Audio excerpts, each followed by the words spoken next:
पुग्नु त जमानामा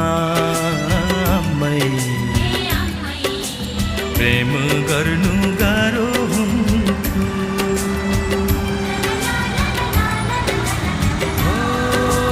बोल्यौ कि त कसैसँग नचाहिँदो हल्ला हुन्थ्यो। समयले कुल्टे फेर्दा समयले कुल्टे फेर्दा मै पुरानो भइदिएछु। आफ्नै रूप होइन हेर्दा